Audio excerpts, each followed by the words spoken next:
आजादी के उस दौर में भारत की 85% आबादी किसान थी।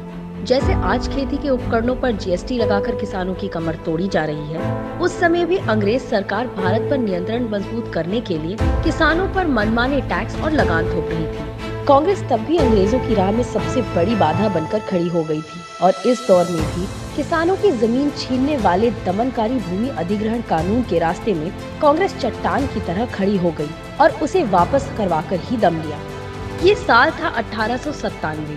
राजस्थान से लेकर महाराष्ट्र तक किसान ब्रिटिश सरकार की दमनकारी टैक्स नीतियों के खिलाफ आंदोलित थे और 1897 का कांग्रेस अधिवेशन सी शंकरन नारायण की अध्यक्षता में महाराष्ट्र के अमरावती में ही संपन्न हुआ।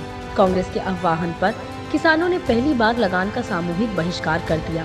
भूमि कर को कम करने और जोतदारों के समय को संशोधित करने के प्रस्ताव के जरिए कांग्रेस ने बाल गंगाधर तिलक जैसे नेताओं के जरिए देश भर के किसानों को एकजुट किया। इसी दौरान दक्कन महाराष्ट्र में एक गैर राजस्व आंदोलन का आयोजन किया गया, जिसमें तिलक की पुणे सार्वजनिक सभा के सदस्यों और पुणे के छात्रों ने जमींदारों से अंग्रेजी हुकूमत को राजस्व का भुगतान न करने का आह्वान किया। कांग्रेस किसानों की आवाज बनती जा रही थी। 1897 के इस देशव्यापी किसान आंदोलन ने ब्रिटिश हुकूमत की चिंताएं बढ़ा दी थी। भारत माता की आजादी की लड़ाई में चंपारण से बरदौली तक किसान कांग्रेस के साथ कंधे से कंधा मिलाकर खड़े थे। आजादी की लड़ाई के उस दौर में किसान को फसल में हिस्सा नहीं मिलता था। आज उसे समय पर बीज और फसल का सही मूल्य नहीं मिल रहा। आज भी अंग्रेज हुकूमत की तरह आवाज उठाने पर किसान पर लाठी गोलियों की बौछार की जाती है। टैक्स से लेकर बिचौलियों की मुनाफाखोरी तक आज हालात अंग्रेज राज जैसे ही हैं।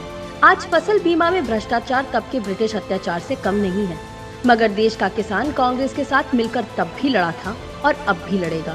किसानों के अधिकारों की लड़ाई में कांग्रेस न तब पीछे हटी, न अब हटेगी। जय हिंद। अपने सुझावों के लिए हमें धरोहर@inc.in पर लिखें।